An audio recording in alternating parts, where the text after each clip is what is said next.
Mimi sina sauti katika hii Kenya. Mimi ni mtu ya kusikiza ground. Nililinda mtihani na haikuibiwa. Leo ni kumoto manze.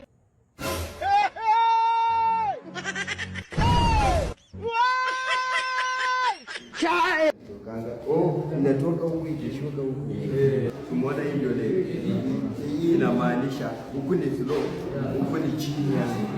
Alafu huku tumeona hizi ni triggers hapo, hizi ni maji kwenye nini zinatokeanga. Halafu nataka watoto waende shule waendelee kusoma. And we must manage the sector responsibly.